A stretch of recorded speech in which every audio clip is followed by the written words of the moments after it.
Hello everybody and welcome to another King's Award Tournament Report. I'm Visibly Riley, and today I thought I'd talk about Phalanx, a one-day King's Award tournament I went to, well, yesterday, but May 18th, 2019. This was a 2250 point event. It used the standard Clash of Kings rule set. It had a best painted, player's choice, best general, and a best overall score.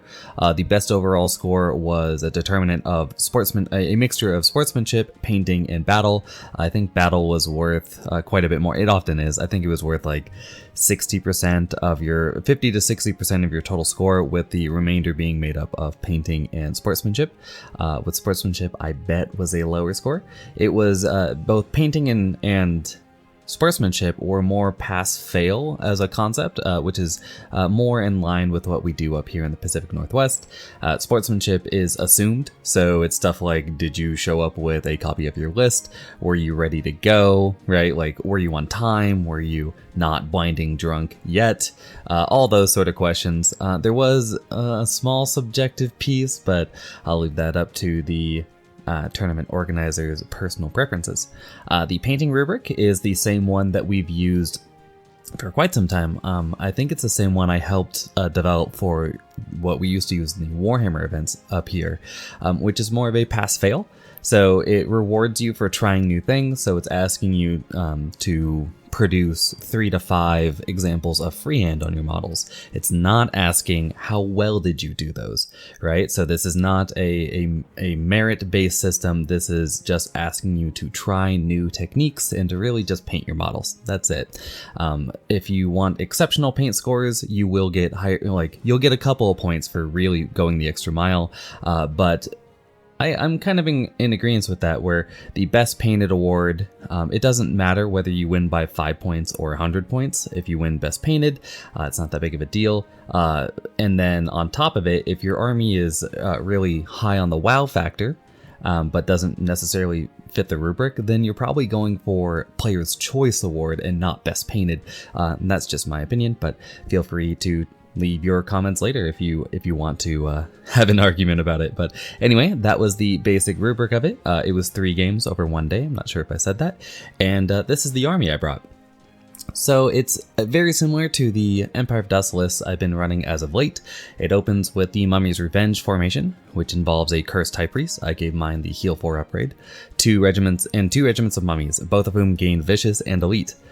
Then I brought a Horde of Revenants with Brew of Strength, a Horde of Revenant Chariots with Caterpillar Potion, 2 regiments of Revenant Chariots, a Pharaoh on Royal Chariot with Critter's Call, a Cursed High Priest with Heal 4, Mortibris as well, 2 Bone Giants, and the Soul Snare. So the only change in this list over what I've been running lately is that I took Blizzard off of the Pharaoh. I think it's a pretty good spell, but I thought Critter's Call might be of higher impact in a 3-round event. And then that also let me, I had 10 points of wiggle room in this list, and 20 points is just better. So that let me end up with the Caterpillar Potion on the Revenant Chariots instead of the nothing that I've been buying lately. So yeah, it's an interesting army. Mostly it's based off of what I have available painted and what I like the look of for some of the units. But yeah, we'll see how it plays in the end. It did lose its inaugural game, which you guys might have seen against the Herd last week or the week before.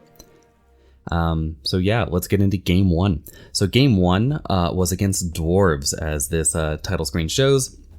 And this was the Dwarven list. All of these lists, I think they are exactly what my opponent fielded, but I don't have my opponent's lists.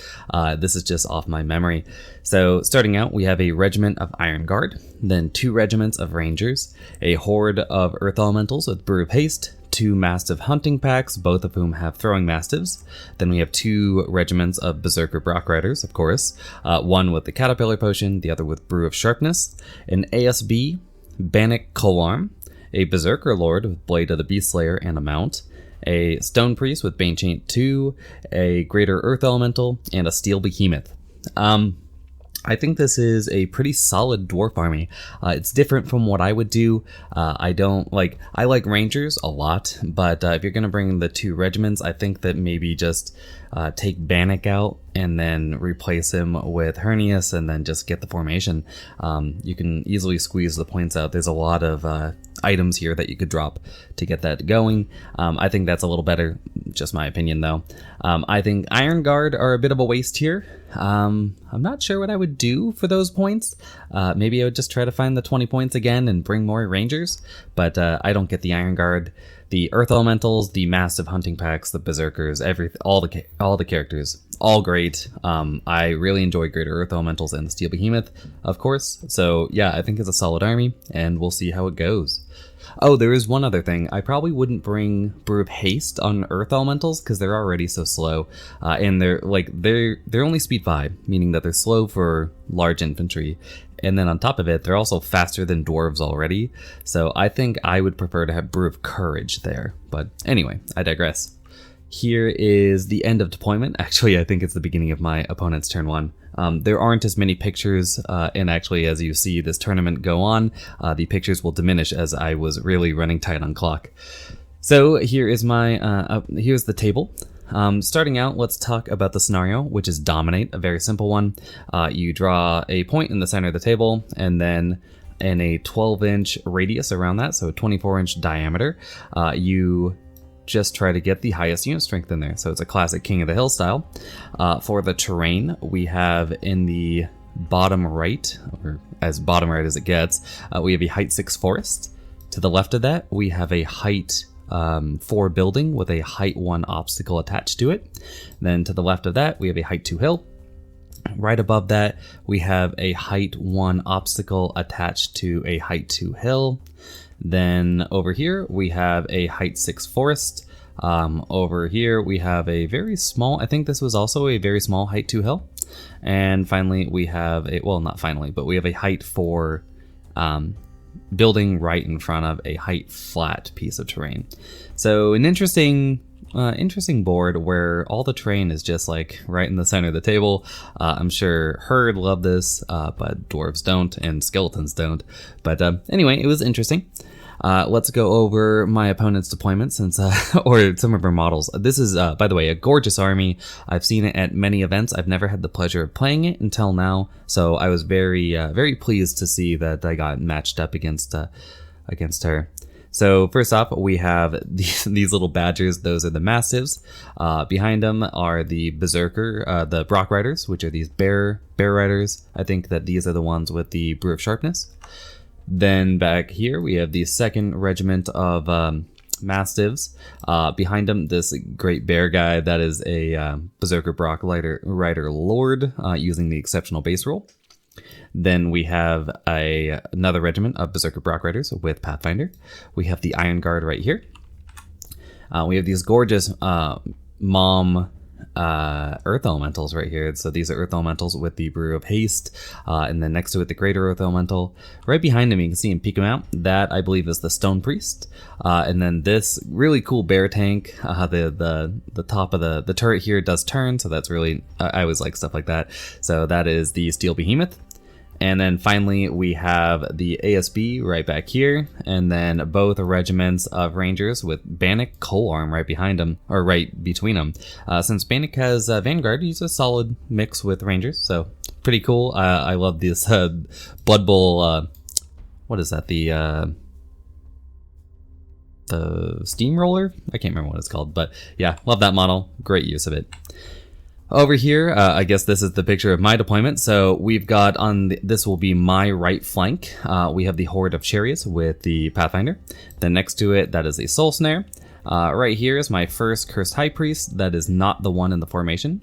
Then we have, which is relevant because now if you kill all the units in the formation, you get the points for the formation. So had to delineate those somehow. I have my first regiment of mummies right there. Actually, I've been working on these guys, which you might notice because they don't look like these guys, but yeah, they've been done for quite some time. I just hadn't done the base work yet, and I just had to figure it out. So this is what the units will look like in the future, I hope.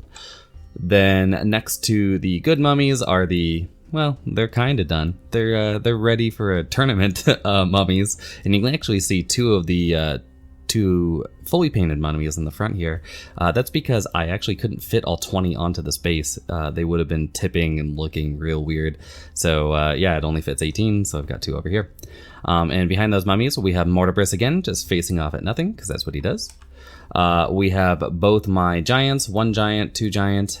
This giant I painted him way back in 2004 and, did the base work and all that. And I just never actually painted the base. It was just black. So I just gave it a quick dry brush.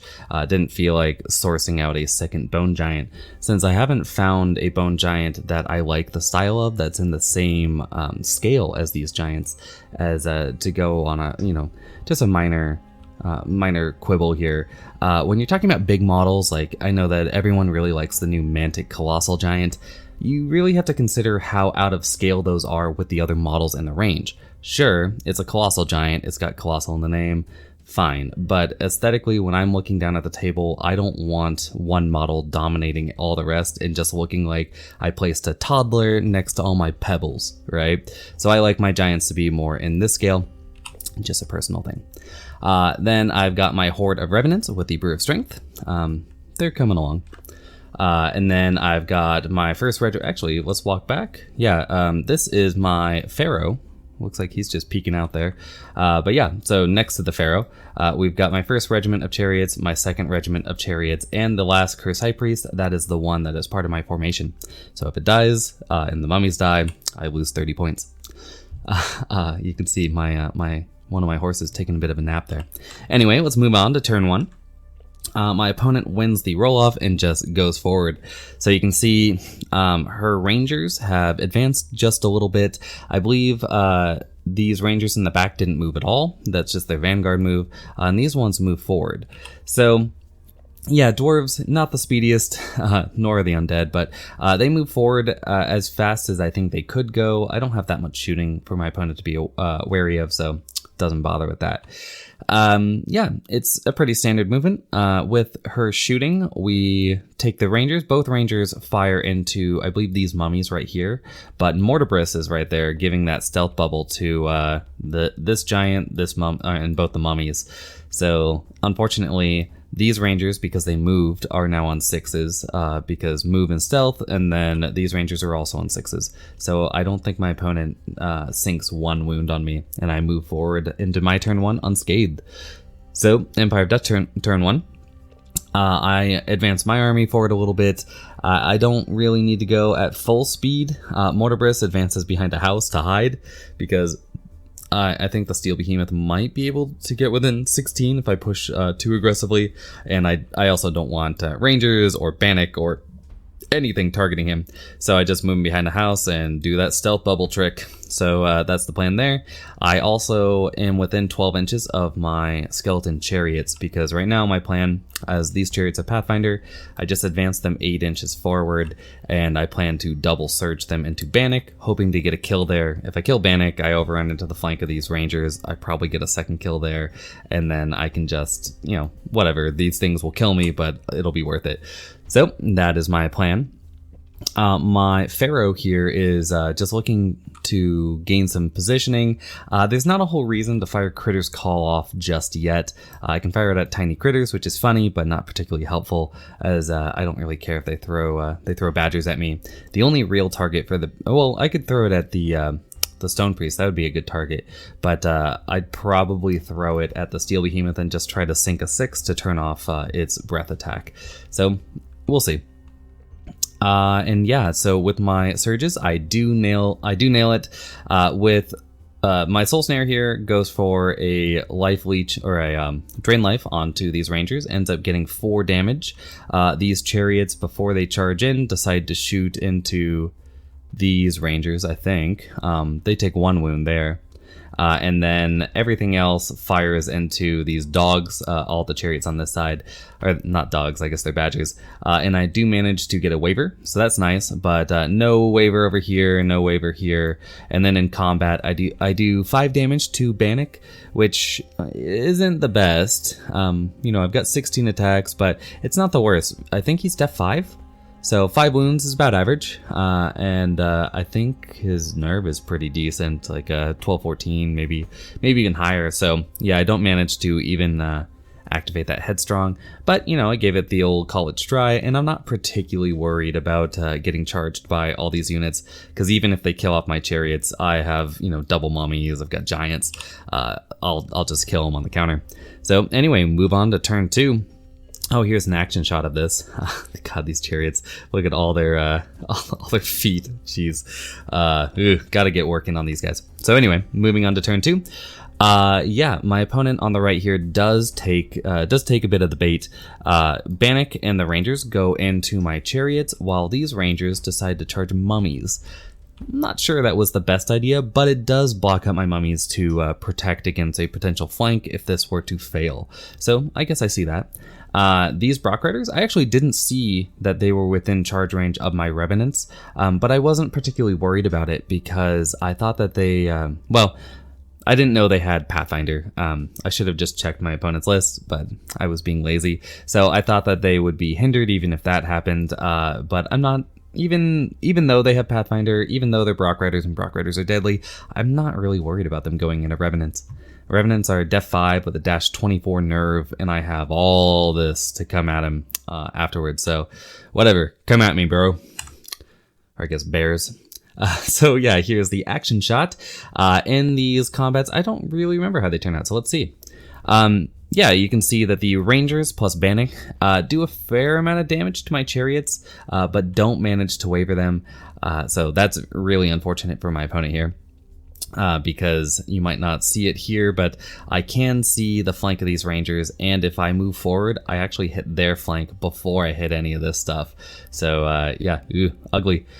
These mummies take 1 damage, I think, from the Ranger charge, so whatever. My Giant ends up taking 1 damage from the Steel Behemoth shooting at him. He does have Stealthy, so, you know, 5+ to hit. And then these Brock Riders, you can see they actually do quite a bit of damage, but they are Brock Riders. They do 12 damage to my Revenants, needing a boxcar to kill, and they don't get it. Oh, I did forget to mention this. There's a special tournament rule, which is once per game, you can reroll any 1 die, which you can actually make it your opponent's die if you want to. So if my opponent had rolled boxcars here and then re-rolled into boxcars, I could have made her re-roll one of those 6s down to something else. So, you know, it's some probability management. But yeah, that's the end of Dwarf turn 2. Let's go on to Empire of Dust. Starting on the left, you can see I sent some chariots into the Badgers. They could fail. I mean, chariots only hit on a 4+. Whenever your units hit on 4+, it's not pretty. But whatever. I also don't particularly care if this happens, as chariots are just chaff. So send them in there. I move forward with my Pharaoh. Okay, I needed to move forward because I want to fire Critter's Call right now into the Steel Behemoth, just to turn off its ability to do breath attacks. I want it to have to charge me. So I move forward a little bit because my Giants have engaged into these fights and they're height 4, so I needed a line of sight there. My other chariots have just sat here the entire game. They continue firing some little pew-pew bow shots into these Badgers who are sitting on, I think, 3 wounds? Maybe, yeah, 3 wounds over there, something like that. But, you know, every bit helps. I think I haven't moved this priest yet. Maybe I actually forgot to move it. But anyway, I send the Revenants in to fight the Brock Riders along with a flank charge from a Giant. So I think I should be able to pick up those Brock Riders this turn. And then I send this Giant who took the 1 wound into the Earth Elementals here. I send my mummies on a counter charge into the chariot, or into the Rangers, and then I take my wounded chariots and send them into the flank of those Rangers just to make it a sure thing. Since mummies are really good, to digress, I wanted to send both the mummy regiments in, but I actually didn't move far enough forward with these mummies on my previous turn, so I can't squeeze between the house and the Rangers. So instead I sent the chariots in, because if I could do that, I would just send both the mummies in, go into these Rangers, expect them to die, and send this chariot back into Bannock and just hope to spike some damage there. But I can't, so the chariots go in instead. I move my Soul Snare a little bit. It can see it can see either the Steel Behemoth or the Greater Earth Elemental, not opportune targets, but my chariots are actually messing me up here. So maybe some poor positioning. But my characters do move around to basically cast heal. So I've got a heal lined up here on my chariots. I've got the drain life there. I have this priest ready to heal these revenants, along with Mortibris ready to heal the revenants, and that is how I cast. So I send all my heals from these two on the revenants, reduce them quite a bit. I can't remember by exactly how much. I actually spike my heals here as well, and I get, I think, 3 off. And then I do, I think, 1 damage with the Soul Snare and manage to heal another wound off of the chariots. So let's see how it goes. Here's an action shot. I kind of like this. This shot just shows off those beautiful dwarves. And here is the end of the turn. And yeah, things do not go well for my opponent. I roll pretty well with my little bows, and I kill 1 unit of badgers. The other badgers that I charge, though, I only managed 3 damage on, and they survive. They're not even wavered. Which is important because the badgers actually don't have headstrong.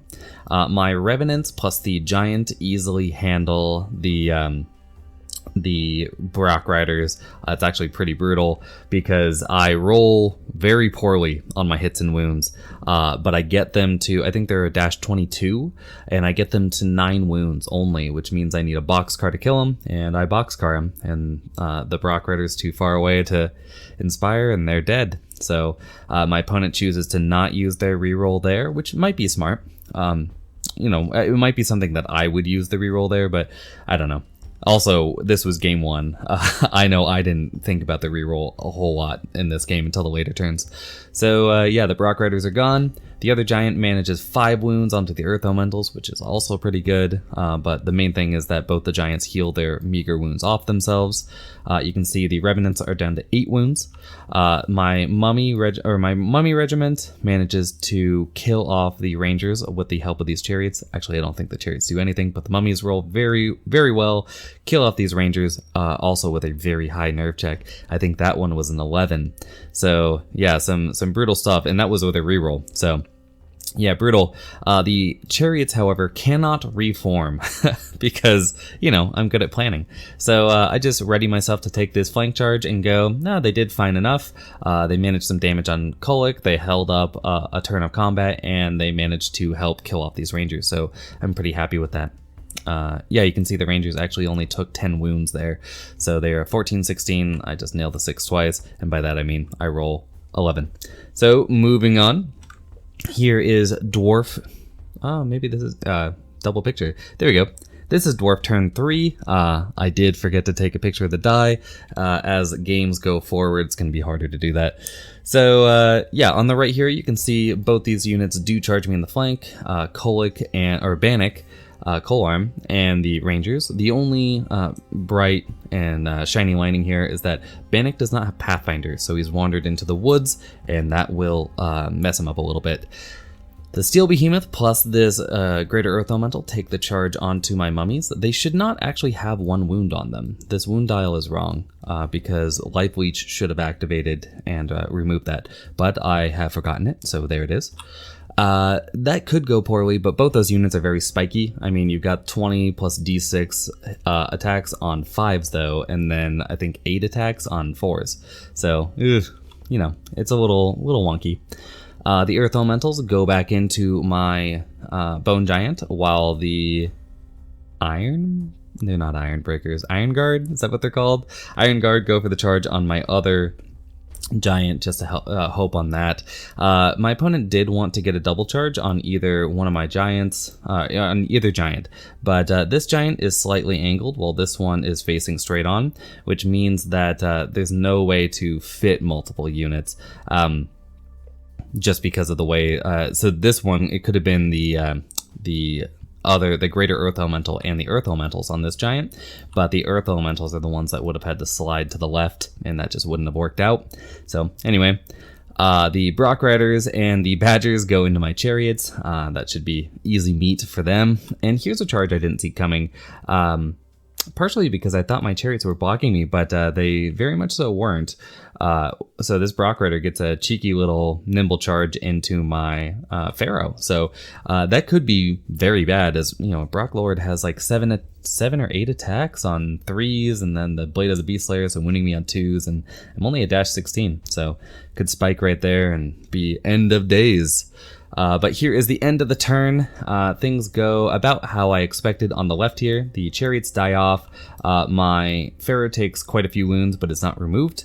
My opponent's actually having some pretty poor break checks right now. I think that was the first 3 of the turn, not of the game for her. So, the Iron Guard, you know, they don't do a whole lot. What just happened there? They end up doing 2 wounds to my giant, so I guess that's better than nothing. But still not enough for a break check. This giant is up to this giant's up to 7 wounds, meaning that a boxcar will kill. Doesn't roll the boxcar. We've got these mummies up to quite a few wounds. I'm not sure exactly what that says, but it's over 10. But my opponent doesn't manage the kill there. Again, rolling pretty low on the break checks. And just the piece de resistance is that yeah, both the Rangers and Bannock go into my chariots in the flank, and they do not kill them off. They do essentially nothing. So, just I felt for her at this point. It's never fun when your opponent's rolling boxcars for break checks and then you're rolling 3s. But anyway, that's the action shot here. I love her models. I think they're great. And let's move on to Empire of Dust turn 3. So Empire of Dust turn 3, all my wound dials are out, I guess. So on the left here, we send my chariots into the front of the Brock Riders, while my Pharaoh actually had a cheeky little charge where he could go into the flank of them, using Nimble to get past the character here and going in. So that's what they do. I regen a few wounds off on the Pharaoh, I'm not sure exactly how many. The Revenants go into the front of the Brock Lord, hoping that 25 attacks with at least crush 1 can finish that off, or at least, really damage him. I don't expect to finish it off, as I think they're a dash 17, so, high nerve. This giant, so if we roll a picture back, or 2 pictures back, when my opponent goes in here, finishes the combat, chooses to do the Iron Guard first, and then they back up. And when they back up, they block the Earth Elementals from being able to back up. So instead, my giant is the one that's pushed an inch away. And that ends up being a big problem. Maybe not the worst problem. It might have been the exact same thing, just closer. But this giant ends up being in the flank of those Earth Elementals, and that is... that's not great. So I get a flank charge without surge from one bone giant. The other bone giant goes into the front. I finally get the double mummy charge I've been looking for this game. And I go on the steel behemoth, I believe, not the greater earth elemental. So I go for it there. The chariots are lucky to be alive, but here they are. And they go into Bannock again, hoping to kill Bannock off and overrun into the Rangers. I don't expect to do too much damage onto the Ranger, or be able to kill the Rangers, but at least 1 damage will turn off their ability to shoot, so might as well go for it. Also double life leech, so that's always good. And then the Soul Snare just moves forward. It can target either these height 4 beasts or the Earth Elementals, but I don't think I need the help there. So yeah, that's that. Here is the end of the turn. You can see how things turn out. My chariots and the Pharaoh kill off the Brock Riders, so the left flank, or my opponent's right flank, is not looking great. It's just down to these Badgers. Funny enough, I could not prevent the Badgers from getting a flank charge because I couldn't position my Pharaoh in any other way, so they're liable to kill them off. That'd be funny. I think they do get their Thunderous here because I'm large cav. The Revenants do manage to kill that Brock Rider Lord, and again, I nail it on the 11. I only do 6 wounds, or whatever the 11 is. I think they're dash 17, and I roll the 11 twice, kill them off. Just, better lucky than good. Both these giants, you can see this dial is at 14 wounds, so that's double ones for the Earth Elementals. They're gone. I don't double one it. And I turn to face with this giant towards the Iron Guard again. The other giant turns to face towards the actual fight. And both my mummies, thankfully, do not just one round the Steel Behemoth. That would be ridiculous. I do quite a few wounds, as I've got 24 attacks on 4s and 4s with Vicious and Elite. That's going to do some damage, but not enough to get a waver or a kill. And then you can see over here, the chariots do manage to waver Bannock, but not kill. So that's a little unfortunate for me, but waver's better than nothing. So feeling lucky, feeling good.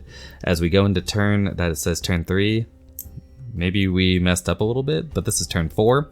So turn 4 for the dwarves. So we've got badgers going into the flank of my pharaoh. If they kill him, that's what I deserve.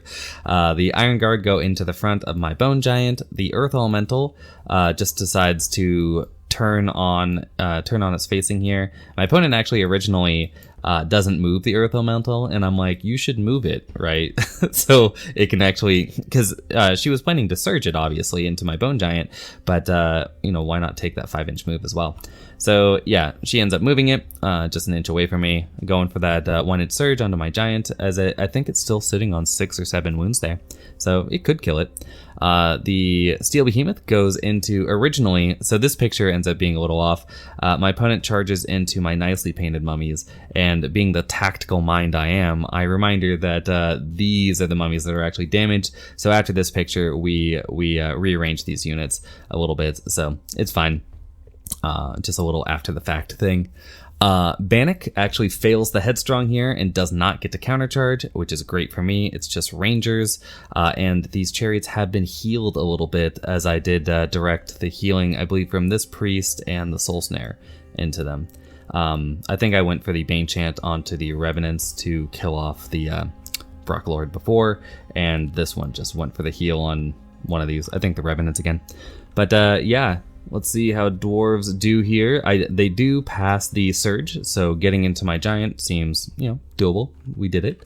And here's the end of the turn.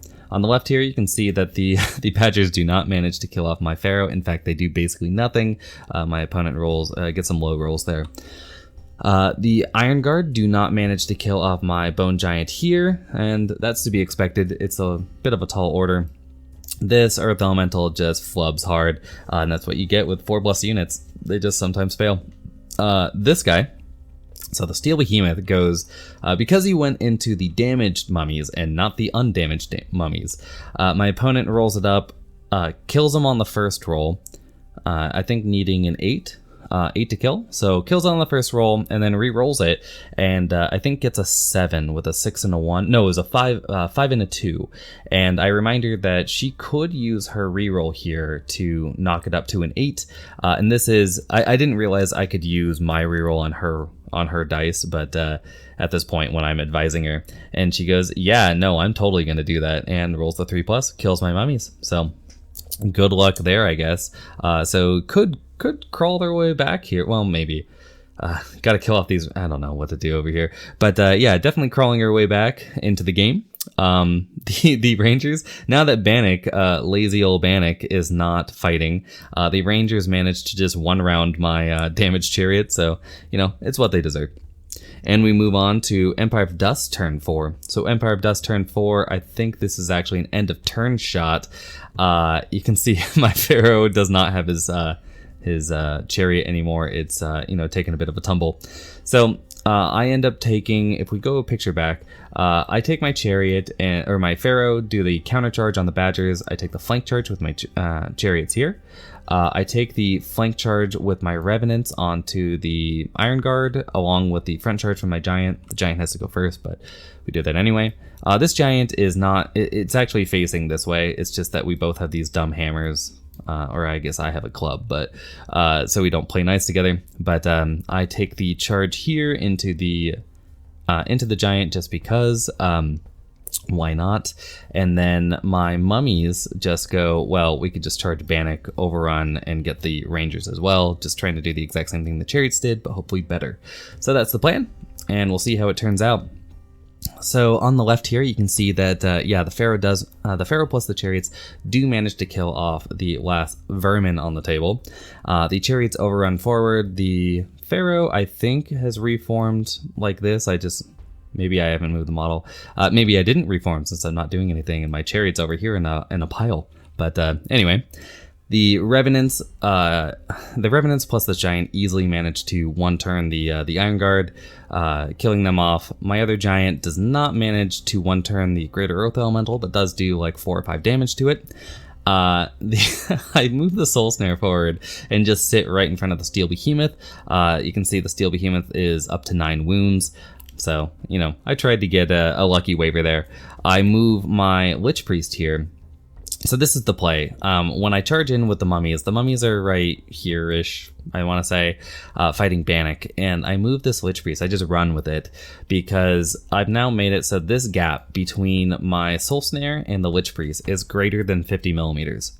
Or no, sorry, smaller than 50 millimeters. I don't know why I said greater, but smaller than 50 millimeters. This Lich Priest cannot be seen by the Steel Behemoth, which is what this line is, right? So the Steel Behemoth can in no way get to my mummies, no matter what happens with the Bannock fight, if I double one it or whatever. So I'm sacrificing my Soul Snare, but I'd rather do that than the mummies. But at the end of the day, I do manage to kill off Bannock, and then when I overrun into the Rangers, I get a waiver there, so pretty cool, especially as... Well, I did Bane Chant them so they could get Bannock on 2s, but I am hindered for both those charges, so 5s and 2s, and then 5s and 2s with Elite and Vicious. So that's what it looks like. Let's move on to turn 5. For turn 5 for the Dwarves here, not a whole lot of charges, or not a whole lot of actions to do. So we've got the Steel Behemoth. This is an end to turn shot. Let's actually look here. So the Steel Behemoth does go into my Soul Snare. This Stone Priest decides to charge into this giant, while this this Greater Earth Elemental charges into this giant. I think it might have been better, if you're going to go for that kind of charge, just to send both of them into this giant, just to try to get the VP out. But my opponent, you know, maybe getting a little tilted at this point, and deservedly. My dice are amazing, and her dice have just been pants. It's an embarrassment of riches. But yeah, that's about all. Those are the only models on the table. Oh, the Rangers, who have a headstrong roll to make. I believe they make it and charge into the mummies. Nope, they fail it. That's what this little disco ball means. So yeah, a second failed headstrong this game. Not the best. If we start on the left, you can see, yeah, these giants are still standing. This one I expected to be... This one is still a wash because I didn't heal it last round. Or no, I did heal it. That's why it's alive. Yeah, so it's up to 6 wounds now instead of up to, I believe it would have been on 10 wounds then. So yeah, both the giants are up and running. We've got the Revenants here. The Steel Behemoth does double one the Soul Snare. Normally, okay, so these are timed turns. We are using 65-minute turns, including deployment. And I should make my opponent roll the... so she rolls up her extra attacks. It gets 5 this round. Always gets 5, by the way, throughout this whole game so far. So that would have been 75 attacks against the Soul Snare because it's a war engine. But I just go, yeah, just double one it. I don't care. It's sort of a waste of our time. So yeah, she goes for the double one there, doesn't get the double one, kills off the Soul Snare. And yeah, of course the Rangers are just staring down my mummies because that's what they do. And we move on to Empire of Dust turn 5, which looks a bit... No? Oh yeah, I see what happened here. So that's a weird picture. So basically, Empire of Dust turn 5, my plan is to send as much as possible into these 2 targets from this side of the table. So probably just the giants going in and my Revenants just maintaining the center.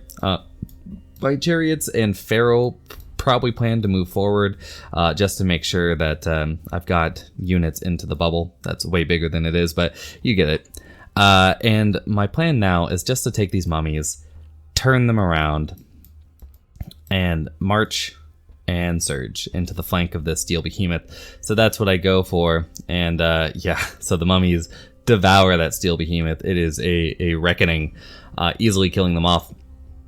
And yeah, the other units, looks like I maybe wavered the Stone Priest. It's got 3 damage on it, but that's it. I don't kill these off, and we move into turn 6 for the Dwarves. The pictures might be getting a little sparse here as I end this game with 20 seconds left on my clock. So yeah, my opponent just taking their charges again, same thing. I believe actually right here, you can see I make a mistake, which is these mummies are facing towards the Rangers, and it's because I'm like, well, they're about to come off their they'll be able to charge me, on this turn, forgetting that I'm not touching these woods and they can't see through them. So I should have just been facing this way over here towards the actual fight, because who cares about the Rangers? But yep, the Rangers move forward. They shoot into the mummies. The mummies do have the stealth bubble again, because Mortibrus is right there, right by his house on the porch, just handing out stealthy. So 6 is to hit because of the move, and the stealthy do not manage to kill off these mummies. They are sitting on a few wounds. I'm not sure exactly how many. Looks like maybe 8, but not enough to kill them. And the giant plus the stone priest go into my giant and don't kill them either. And we go into Empire of Dust turn 6, and this is what it looks like.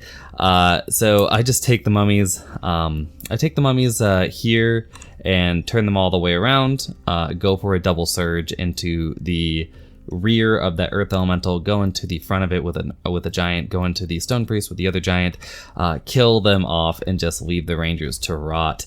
And we roll up turn 7. We do not get it, and that's it. So at the end of the game, I have the chariots, so that's 3 unit strength, 4 unit strength, 7 unit strength, 8, 9, 11 unit strength in the center of the table to my opponent's 0, because the Rangers are out. So easily calling that a victory. And then in attrition, it ends up being a +4. So this is a 19-point victory for game 1. Always feels nice. It is a little weird. I've been playing a lot of blackjack and other modified scoring methods, and it seems a little quaint to go back to the Mantic ones that are win by an inch or win by a mile. It doesn't matter. You get 15 plus points. And yeah, anyway, I might talk a little bit later about my thoughts on the Mantic mission so far and what I'd like to see in V3. But anyway, that's the end of game 1 there. Oh no, it is not. What happened here? I don't know why that die says turn 5. I don't know what happened here, but the Rangers are dead now. They must not have. I think my opponent just picked him up, and this is just an end of game shot. So anyway, I've got 19 points going into game 2. And game 2 ends up being against the Herd, which is great because the guy I end up playing is someone that I met playing Warhammer, but I've never actually played a game against. So I feel great about that. I love playing against people. Not new people, but like people and haven't experienced yet. So it's a very interesting herd list. It starts out with just 1, 2, 3, 4, 5, 6 hordes of Lycans, and one of which has Han's Sanguinary Scripture. And then we have an Avatar of the Father with the Heal 6 upgrade. And then 2 Lycan Alphas, one of whom has the Boomstick and the other has Healing Charm. So an interesting army. If you're gonna go for the all Lycan plan, I don't know why you'd have an Avatar of the Father. I'd swap that out for anything else, and I definitely wouldn't give it Heal. If I'm gonna take it, it's gonna have Fly.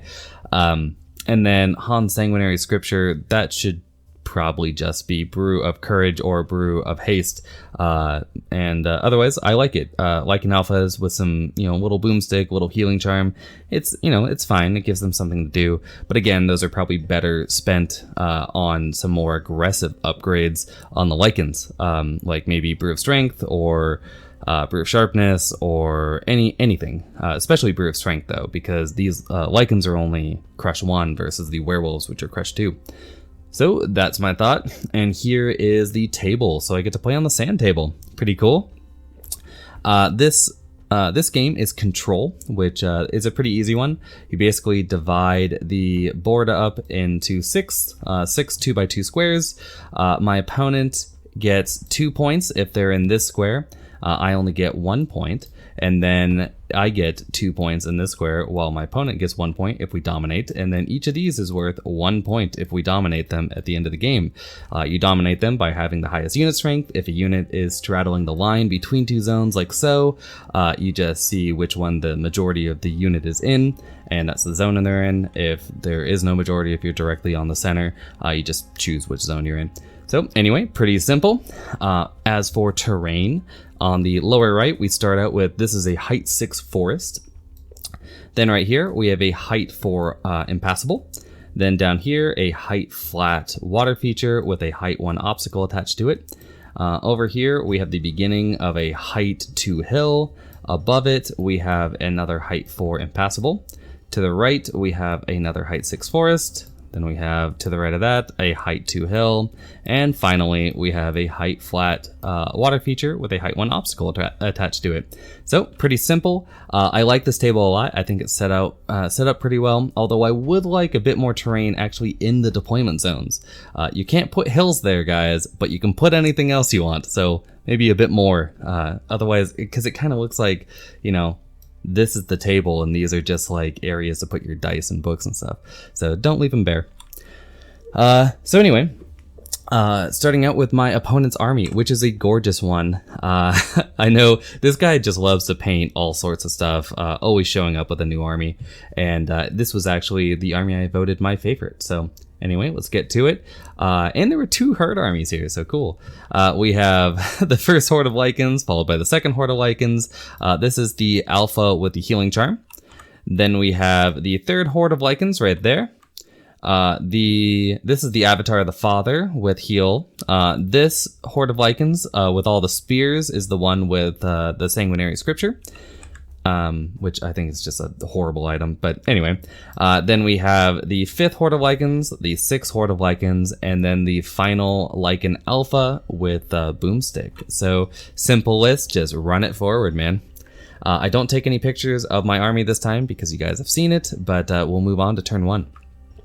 Turn 1 goes to the undead, and that is because my opponent gives me... Oh, no, this can't be...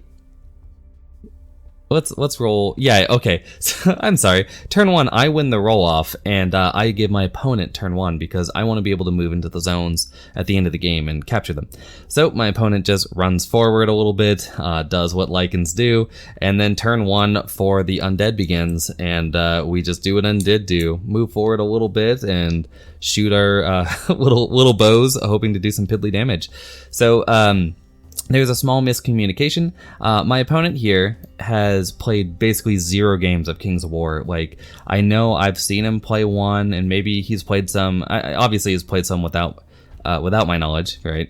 But hasn't played too many. So when I'm picking targets out, I'm going a little fast because I want to take pictures, 1 o'clock, all those things, right? So it's a little confusing. I wanted to fire all my bows at this Lycan Alpha. And my opponent goes, oh, yeah, so it's Def 4, because he thought I was talking about the Lycans, right? Because they're all called Lycans something, and they're Def 4. So when I fire off, I fire the Horde first, end up doing some damage. Or no, I fire the Regiment first, but end up doing some damage, and then I fire the Horde, end up doing some damage, and my opponent goes... because I noticed that his wound die is on the Lycan horde, and I'm like, no, I shot the healer since she can't heal herself. And he goes, oh, well, she's Def 5, and I'm like, oh no, or maybe he's Def 5. I'm not. It's their Def 5, and I'm like, oh no, that sucks. And so we just put the damage over here because it doesn't matter at the end of the day. It's just a game. So yeah, put the damage there. For my bows, everything else just advances forward. I'm slightly out of charge range for most of these units, although I am allowing the Avatar of the Father to charge me. Not charge Mortibus. There's actually not... I think there's just not enough room. I think this is barely under 50. Or maybe I'm just barely out of range. One or the other. So yeah, I can't charge Mortibus, but can charge any of the other units here of the mummies. They're both in range, but I am out of range of most of the Lycans. Now these Lycans and the Avatar of the Father can charge into these mummies if they want to, right? Or the Avatar of the Father can charge into these mummies, but these Lycans can't. So I'm just trying to keep...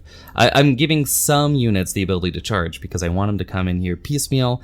I'm not going to be able to catch these Lycans if they want to stay away. So I just want some of them to come in here, get aggressive, and then just get countercharged and wrecked. So that's the plan. My Soul Snare is actually right here, but yeah, a bit too big to sit with those giants. Actually, I think that this side of the table just backed up a little bit. So that's it. And here we see an action shot. I did back up with these chariots. Interestingly, I don't think I backed up enough to get out of charge range. But anyway, I go for my second Critter's Call onto the boomstick, hoping... Oh, my opponent did fire the boomstick into my chariots and didn't do anything. But I fire off my Critter's Call. Again, I hit with 4 of them. I hit with 4 in the previous game, failed a wound, and actually I failed a wound with all 4, and that's when I thought these things were def 4. So Critter's Call just not doing it today. And that's the end of turn 1. So we go on to turn 2. Turn 2, the Lycans are ready to roll. So, yeah, I don't take too many pictures. Oh, I did do quite a bit of damage here. That is from a mixture of the Soul Snare, which just rolls out the box. Actually, I think, yeah, it's a Soul Snare and Mortibrus with his Lightning Bolt 4. End up doing 5 damage to the Avatar of the Father. It's not enough to force a check, I don't think. I think the Avatar is a -19 or some ridiculously high number. But just trying to get some damage in case they want to come over here. Since one, the Avatar can't heal itself, and the other healer is way on this side of the table. So that's what we do. These chariots, if we roll some pictures back, actually let's roll one more. So there's a unit of Lycans over here, and I know I'm not out of their charge range. I thought I was out of these ones, but I am not even close. So they end up getting double charged by Lycans, so that's probably the death of that chariot regiment. Unfortunately, I'm not set up to charge without... Well, I could charge right now, but he has to do nothing for that to work. So a bit caught with my pants down a little bit. These chariots should be facing like this. It's just kind of hard to play around with an army that's all def 9 or all speed 9 with nimble and pathfinder. So I just haven't thought it through that much, and we end up with this. So yeah, showing off a really cool picture. I enjoy it. Those Lycans look great coming at me. And here is the other flank, which sorry, this is the next turn. So yeah, these Lycans do kill, or these chariots are dead, and then the Lycans, I believe, both reform. I think they both reform, just to be a little out. No. Yeah, I think they do. Or maybe they just sit still. I'm not exactly sure. Let's find out. So we go over here, and you can see the chariots just barely, they have charged into the Lycans. So the Lycans have either reformed, and I've surge charged them, or they haven't reformed, and I have just regular charged them. But either way, it doesn't really matter, because I have a Lich Priest over there not doing anything. So that's that. The Avatar of the Father has come into range of my ability to move and then surge. So I move forward and surge into him with the mummies. I have just a normal charge with my giant there. My other mummies move forward just to back off these Lycans, and I see an opportunity here. So I've got the Pharaoh charging into his hero. My opponent's hero, and I probably should have gone into these Lycans, but I didn't see this until after I charged the Pharaoh. So I charged the Pharaoh over there, and then I see that my giant can actually fit on this flank charge as long as I roll a 4+. And it looks like I only... No, that's right. This guy is just barely within range, which means that these mummies must have just had a native charge. We roll... Yeah, they just have a 10-inch charge there. Okay, so yeah, I moved this Lich Priest to just be barely within 12, because then Mortibrus can finish the job if I need to. But yeah, I'm going for that flank charge onto those Lycans. Never a good sign for Lycans, and I definitely should have sent the Pharaoh in there just to get a few more wounds, because I want to kill this unit of Lycans, not just waver it or injure it, as this giant does not want to get flank charged by Lycans. I do make a second mistake, which is I meant to fire these bows into these Lycans that I'm about to flank charge, but I forgot to do it, so I don't in the end up doing that. And here is the end of the turn, so the slaughter begins. I kill off the Lycans over here, I think. I don't know, we'll find out in a bit, I guess. But I do kill off the Avatar of the Father. That's huge. I just one round him. Well, I mean, he was already at 5 damage, but basically one around him with a regiment of mummies. And then my giant here ends up wavering these Lycans. I go into these Lycans with my other giant. I think I waver them. Yeah, I'm pretty sure I wavered those Lycans, but I do not kill them, so I end up bouncing over here, ready to get flank charged, and then I don't kill this alpha either. I just waver it, and all these Lycans do have regen 5+, so the damage I do, it comes back or it goes away. So gotta really nail these kills, and we move on to turn 3. Turn 3 for the herd. Looks like I did not manage to kill off the Lycans, and they countercharge into the chariots. The other Lycans maybe couldn't see them. I don't know. Yeah. No, there's no way. Maybe he just doesn't charge. I'm not sure what happened on this left flank, but let's move forward. One unit of Lycans charges me. Oh no, I did kill him. That's what happened. I killed one of these regiments of Lycans, or hordes of Lycans. So one horde down. The hero just runs on over here to chase down one of my cursed high priests, and also set up a flank charge onto my chariots if they choose to not move. While the other Lycans just stare down my revenants, because these were the Lycans that were actually back here, off screen completely. And they move forward, and when my opponent moves them, I try to help him a little bit because he can move in such a way to make it so I can't ever flank charge this unit. And so I just show him how to do that real quick, and we get that squared away. Again, I'd prefer to play, I did ask my opponent actually before when I was at the beginning of the game, one of these units over here on this flank had entered the woods in such a way where my Pharaoh could just flank charge it without, in fact, this unit could just get flank charged for no cost. And I asked my opponent, I'm like, do you want me to help you at all, or do you want to like do your own thing, right? And he was like, oh, no, please help, right? Because, new player and all that. And I'm like, okay, cool. So this entire game, I just treated it as a bit of a learning game where I'm like, well, this is a better idea. Sometimes it's just nice I'd prefer to play a game with a player coming back than to win a game because a player wasn't as aware of the rules as I am. So that's what I went for. And so, yeah, that's the plan over here where I just show them how to protect the flank a little bit better, and we move forward. We do these Lycans, because they're wavered, just turn a little bit to face towards the mummies and the giant. These Lycans get that flank charge onto my giant. That's not great. But then the others just sort of sit there because they're wavered, and all they could do is move backwards. So why do that at all? And here we go. Here's the action shot. I also like this one. Shows off a lot of cool models. And in fact, I think I used that for the tournament report. But moving forward. So this giant takes 14 damage from those Lycans, which is that even bad? Or good? Is that even good damage? It seems like an okay damage roll there, but does not manage to kill it off. Can't land that 5. So very lucky for me. The giant's still ready.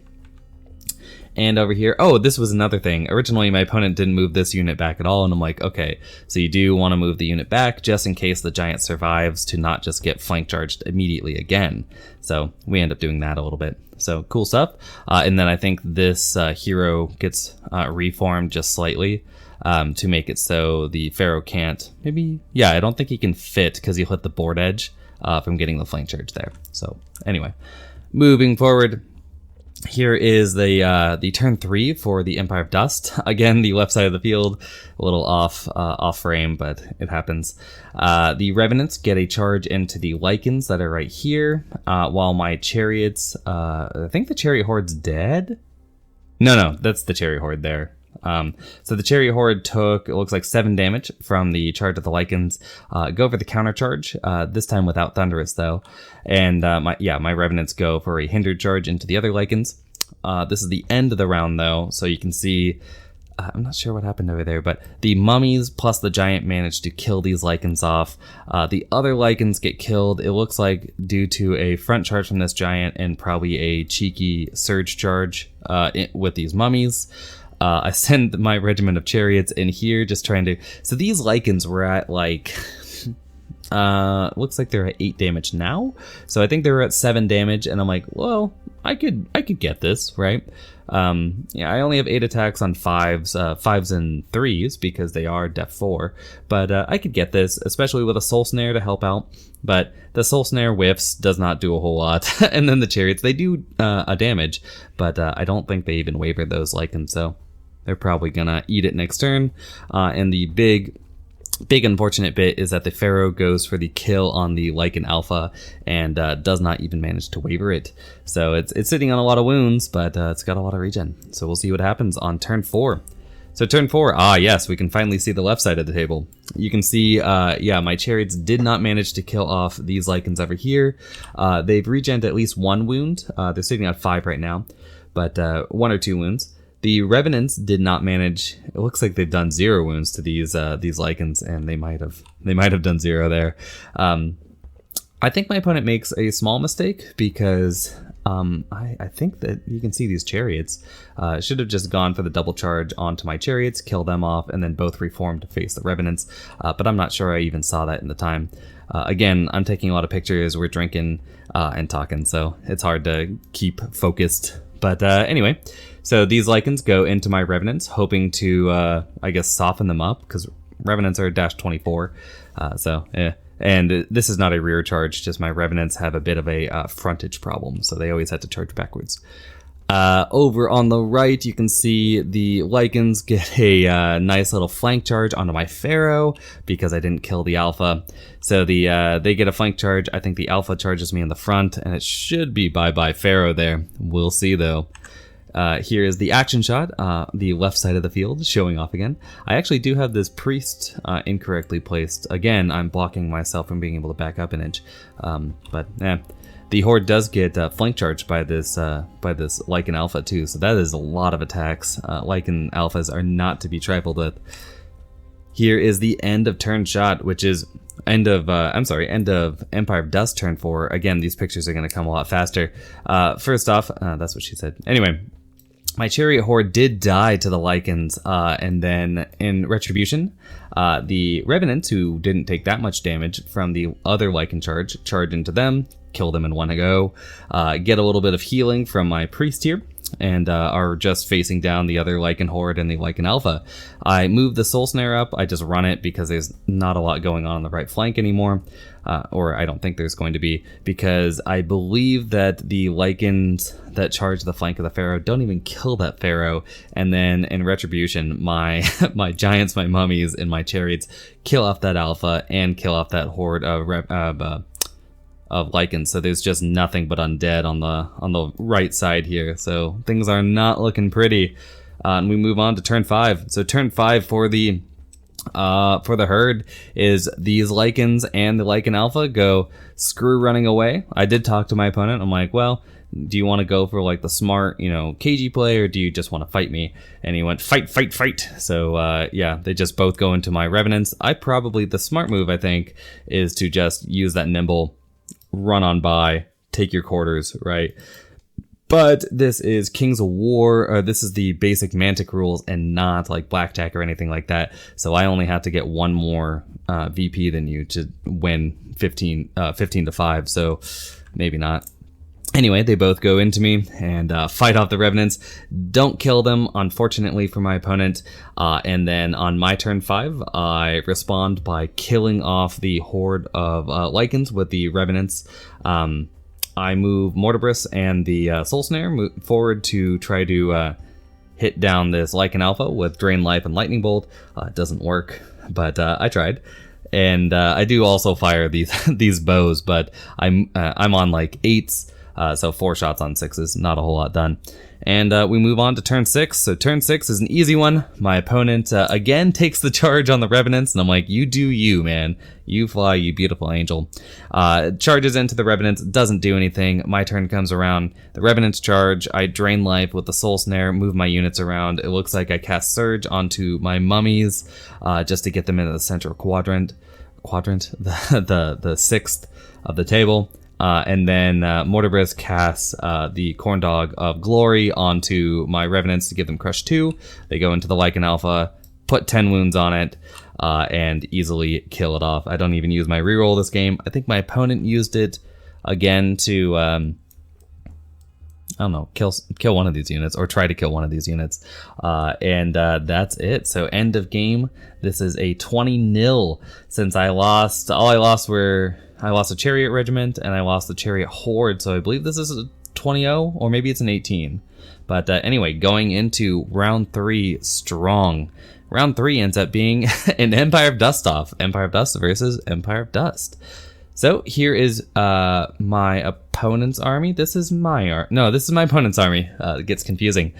first off, we have the Mummy's Revenge with a Curse High Priest. My opponent chose the Fireball 12 and Vicious upgrade, along with 2 regiments of mummies who also gain Vicious and Elite.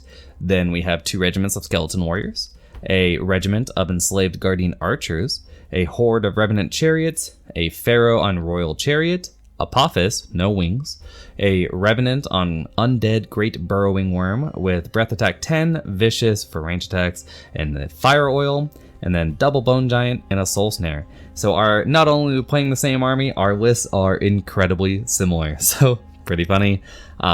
Looking down, I'm on the same table and on the same side of the table, but the TO actually was like, well, you can swap tables if you guys want, but I'm like, no, we're both playing Empire of Dust, we're playing on the sand table. So we end up playing here, and yeah, here's actually I didn't notice that my opponent's shirt was was a little Empire of Dust shirt, so nice detail. And here is the scenario. The scenario is a complicated one this time. Unfortunately, it's kill. So get 226 points greater than your opponent in terms of units killed, and you win. Real simple, real contentious, but nice one to end the day with. And let's talk about my opponent's army. So over here, some nice looking units, but starting out, we have one of the mummy regiments right here. We have the first Bone Giant. This is the Cursed High Priest hiding on a circle base for some reason. Then we have the Undead Burrowing Worm back here. We have the first regiment of Skeleton Warriors. Next to it, we have these. This is the second regiment of mummies. This thing right here, that's the Soul Snare. We've got the Cursed Pharaoh. We've got the second regiment of Skeleton Warriors. This is Apophis, and I just want to take a moment. I have a picture later in the report for this. I love this Apophis model. I'd probably build the base up a bit more, just because I think it's a little plain, but the same thing with the Soul Snare. Just build the base up a little bit more, but I love the idea of just this dude sitting on his throne going like, because this is not winged Apophis, this is just Apophis, so pretty cool. This basically empty base is my opponent's second giant. Unfortunately, it met with an untimely demise earlier that morning, so it's just a base today. So unfortunate for my opponent. I hope he can get it back together without too much trouble. Then we have the horde of Revenant Chariots, or the beginning of it. My opponent assures me that this army is still in progress, so pretty cool stuff so far. So yeah, that's the horde of chariots, and finally we have the regiment of enslaved guardian archers. And you know my army, but let's move on to turn 1. So we roll up. My opponent wins the roll off and chooses for me to go first. And I'm not sure that's the best plan in kill. Because I mean it's fine for my army because we're both playing slow armies. We both have a little bit of shooting, but if I was a more tempo based army, never give your opponent first turn and kill. But anyway, I just advance forward, not very fast, and just take all the bow shots I have, which are the chariots, into my opponent's chariots. I choose to not use Critter's Call just yet because I want a Critter's Call into these enslaved guardian archers, and we'll just wait for that. Or, I mean, the best thing... does it work on the Soul Snare? I'm not sure. But anyway, I think it does. Yeah, it's got it. It's disrupted. But anyway, I want to go for one of these units, so that's what I'll go for. With my shooting, it's pretty light. I end up doing 4 or 5 damage to these chariots, and that's it. It's a pretty simple game, or simple turn. And for my opponent's go, I love this look. Again, playing pretty cagey, just advancing a little bit forward, just not too much, to get ridiculous here. And we move on. Oh, actually, yeah, and that's his turn 1. Move on to turn 2. So actually, before I get into this, I was looking at my opponent's army, and right before we started playing, I'm like, man, your army looks pretty familiar, especially to me, these skeleton warriors, right?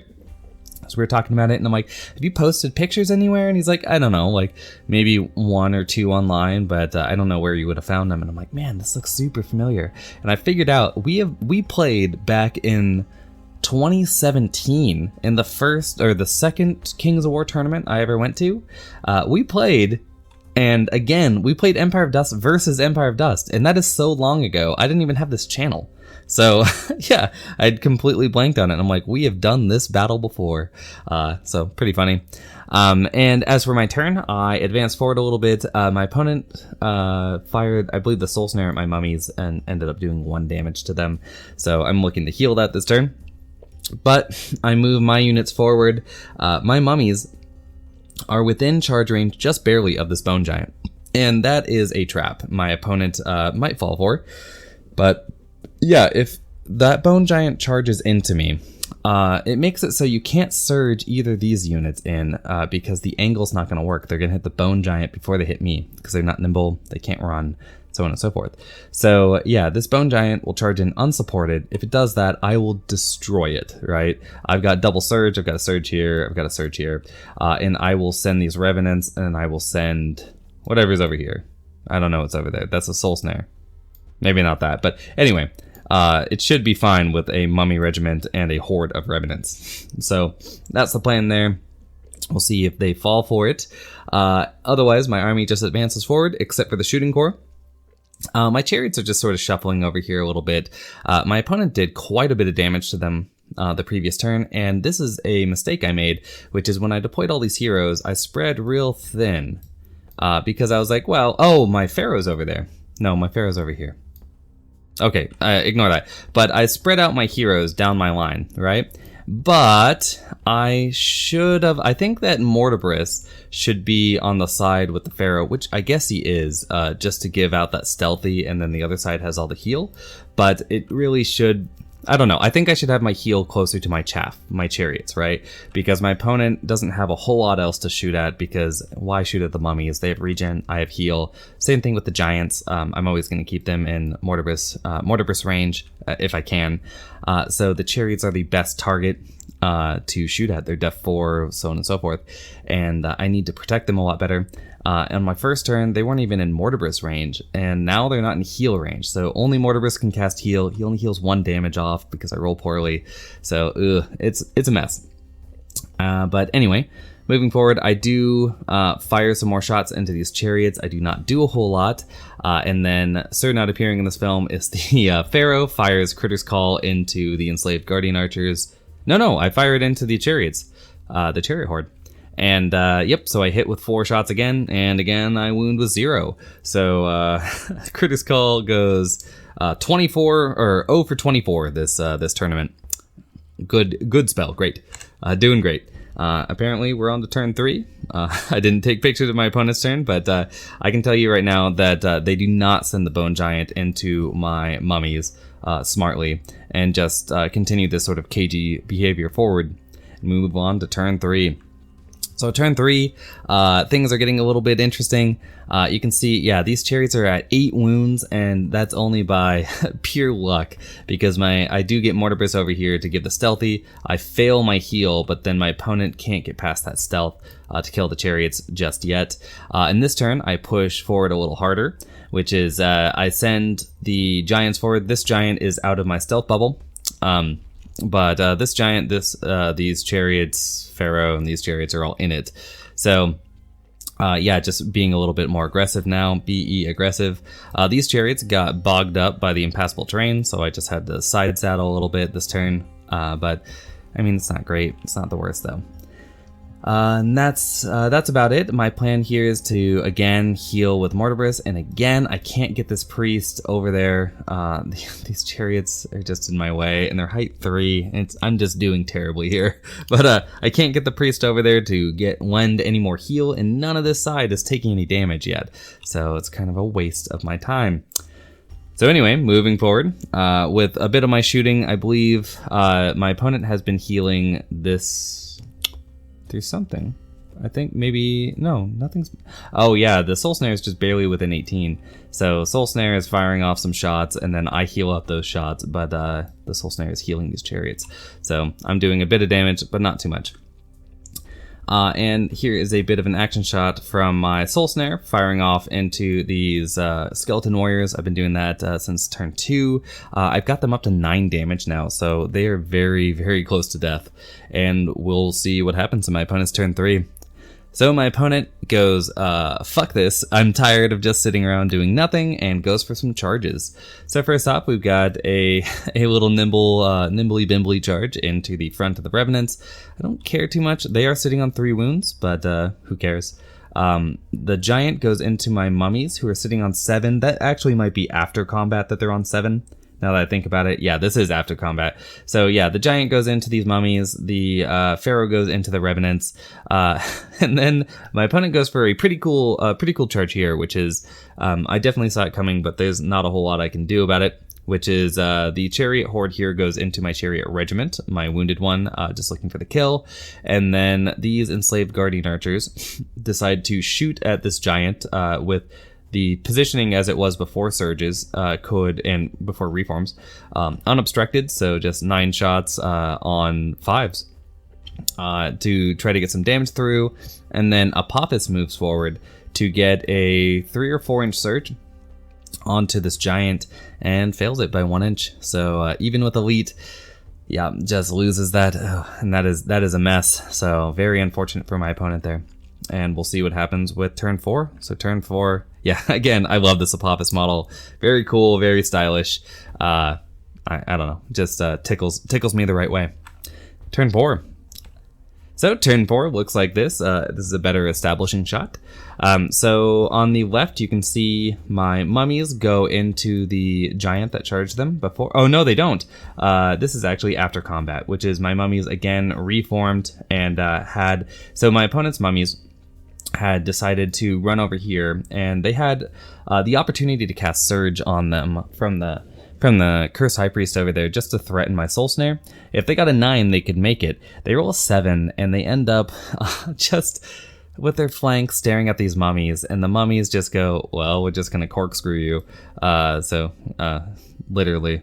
And go for it. Just dig it in there. Just got to get that cork out. So yeah, I take the mummies, go into the flank of the other mummies, and just obliterate them, turning back to face the Giant that was fighting them. You can also see that they're on 0 wounds, and that is because the Soul Snare also casts some damage onto these Skeleton Warriors again. Doing a fair amount. We're not killing them, but we did some damage there. And then I've got my heal back up with these 2. This priest the drunk priest is actually exactly where his base is. This hill is not built to be where I am, but I am on the hill there. The Revenants countercharge into the Pharaoh, only do 5 damage, which is pretty bad. I've got 25 attacks. No, 5 damage is fine. What am I talking about? It's pretty good. I take it back. It's, it's 1 below average, but that's fine. I just felt like it was bad at the time because I think I only hit 7 times. So over here, I spent a lot of my clock trying to figure this out, and nothing worked. I couldn't get the mummies past my Revenants, even with their charge, even if they don't charge, unless they backed up, which would have been a bad play. But I just can't do it, so I take the mummies and I just charge the Great Burrowing Worm here. Just go, screw it, because I wanted to double charge with the chariots. That wouldn't work. And then I was like, well, I want the mummies to charge into the Pharaoh. Couldn't get that to work, so the chariots could charge here. And so on and so forth. But so I just take them in there. You can see I do some damage, but we'll talk about the right first, which is on the right. I take this Chariot Regiment, go into the front of the chariots. I get a flank charge with this Giant because if we go a couple pictures back, this Giant right here, its leader point is in the flank of these chariots, and when it hits, it just barely slides through this gap, ends up right in the center of the flank, right there, which frees up my Pharaoh and the other Giant to be able to charge my opponent's Giant. And I think I made a mistake here. I think I should have just sent this Giant into the Giant and taken the Pharaoh along with the chariots. I always think that a bone giant in the flank is just like, I need a little support, right? So I send the chariots in, but 4+ to hit units, you just need more. Always put 1 more unit in there. So yeah, I end up doing 8 wounds to the chariots. I don't roll the 9 I need with the brutal, so they're fine. And we move on. We do quite a bit of damage to this, the invisible giant. Looks like 8 there, 8 or 9 damage. Don't manage to kill it, but that's also fine. And we move on. So moving on to turn 4 for the evil Empire dust as opposed to the good guys over here. And it's just more charges. So first off, the Great Burrowing Worm, because if we roll a picture back, so the Great Burrowing Worm is hiding the leader point of the mummies, meaning that the mummies cannot combo charge with the worm.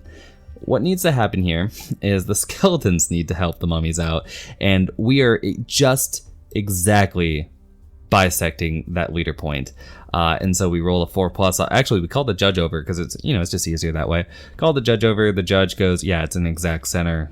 We 4+ it. My opponent wins, or determines that these skeleton warriors are actually in the flank of the mummies. So that can happen. So what my opponent does is take the Great Burrowing Worm, run off, right? And then sees that he has a flank charge with these skeletons. Now, here's the thing, is that if they take the flank with the skeletons, the mummies cannot charge, and it's not because of any combo charge stuff, as long as it's not in the same frontage. So basically, you can't go the worm will combo charge along with the mummies because the worm hits here and then the mummies can hit on the corner or whatever. Can't do that because it's in the same frontage. But the skeleton warriors are charging the other frontage, meaning that the mummies can now countercharge after the skeleton warriors. But they can't fit because this stupid rock, and then the skeleton warriors just have a slight bit of overhang.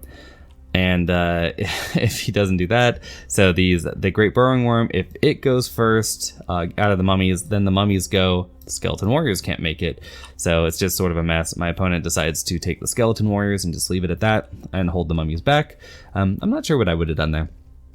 I probably would have sent the mummies though, or maybe just sent the Great Burrowing Worm, because the Great Burrowing Worm can't shoot. So it's disordered. So just charge with it into the mummies, and maybe just send the Great Burrowing Worm here and then the skeleton warriors together. Maybe you can kill the mummies that way.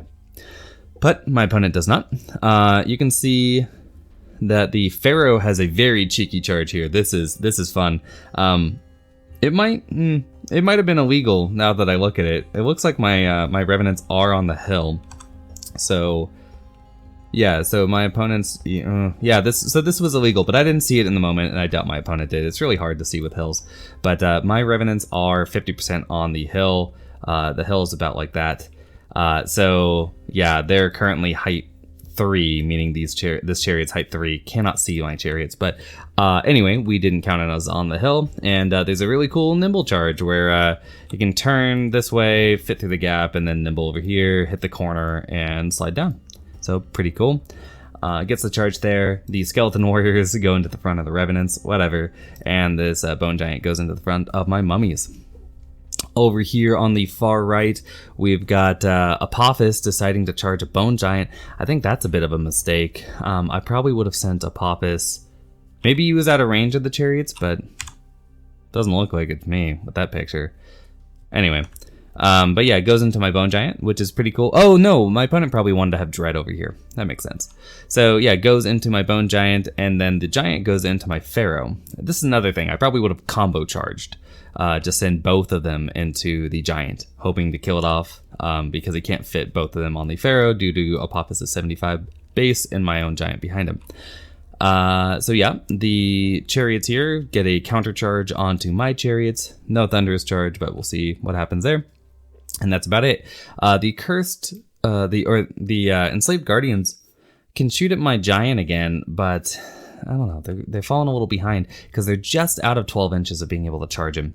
So I don't know. Maybe they needed to surge one of these turns, one of the earlier turns. But anyway, let's move forward. Here is the end of combat. Everyone has wound dials now. Everyone's hurt, but no one's dead. So that's good. And we move into turn 5. So turn 5, here's an ugly picture of it. This is definitely end of turn 5, which is my, looks like my mummies here, just turn all the way around. I just full 180 away from the skeleton warriors, and then surge them into whatever was here. Oh, the other skeletons, because I'm like, screw fighting these guys. So yeah, I go for there. Get into the rear or the flank of those skeleton warriors along with the revenants, because why not? Kill them off, then send the mummies that you can barely see over here into the bone giant. My soul snare moves forward to cast Drain Life onto the cursed Cursed High Priest. And ends up doing 5 damage to him, but I can't roll a 7 to kill it, so it's alive. My chariots go for the counter charge onto the Pharaoh, while Mortibris casts the Corn Dog of Glory onto them to give them crush 1, hoping to kill that off. And then I send my Pharaoh and my Giant, I believe, charge my opponent's Giant to kill it, while my chariots and this Giant charge my opponent's chariots and kill that. So that's what that's doing. This is the end of my reform, and I do make one mistake, which you'll see what happens with that in a second here. So unfortunately, I don't take any more pictures for this tournament, so we'll just have to leave it there. But I can tell you what happens, which is I ended up leaving a flank open. It doesn't look like it with this picture, but it is very easy once you get the laser out. With this Great Burrowing Worm into my Giant. That's not great. These mummies can now see my mummies. So the mummies, the skeleton warriors both charge here. Oh, the Pharaoh. So I put the Pharaoh on 8 wounds with my chariots, which is pretty good. I don't get a kill there. And he regens a few of them off, goes into my chariot horde, trying to kill it. And manages to kill it off this turn, which is real bad. Oh no, that's because Apophis here. Yeah, that's right. Apophis gets a cheeky little flank charge onto me and just rolls out the box. Hits this wall. Well, I guess he was already in the woods, but so this is a hinder charge. So hitting on 5s, winning on 2s, and then the Pharaoh is hitting on 3s, winning on 2s. Right? The Pharaoh does bupkis. It's whatever. But Apophis rolls insanely high, kills off my chariot horde right there. So pretty unfortunate. And we've just taken so long in this game because apparently I had gone to get water at one point, and when I hit the unpause button for my clock, it didn't unpause. You can actually see it back here. This 23:26, it's been at that since turn 4. So my opponent and I have been taking a lot of time thinking about what we're doing, and the clock hasn't been running, so what a mess for us. Anyway, my fault. But yeah, Apophis and the Pharaoh nix these chariots, so these ones are gone. The mummies plus my opponent's skeleton warriors, no, they don't kill my mummies. My mummies are fine.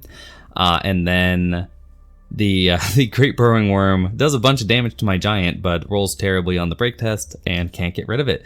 So the Giant's still there. My turn rolls around.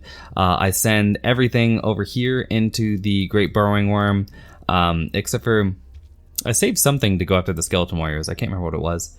Oh, it's the mummies. The mummies go there.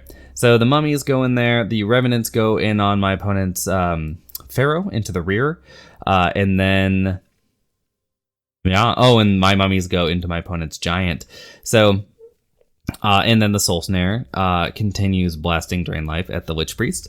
So at the end of 6 for my Empire of Dust, I've killed off this Lich Priest. So these chariots are gone. That Lich Priest is gone. I kill off my opponent's second unit of mummies. So I've got the whole formation now. So the plus 30 points. I kill off the... I think I killed off this Bone Giant.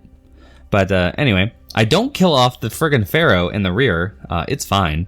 Oh no, it's not a rear charge. That's right. The Revenants, it's a front charge because of or a flank charge because of surge shenanigans and the fact that the chariots die. So yeah, that Pharaoh's still alive. I don't kill off the Great Burrowing Worm. I do like an obscene amount. I do an obscene amount of damage, and then I need a. So I must put it up to a 16. Yeah, 16, because I think it's a -20. It's healed one damage on it, so I did 11 wounds with a mixture of the units over here.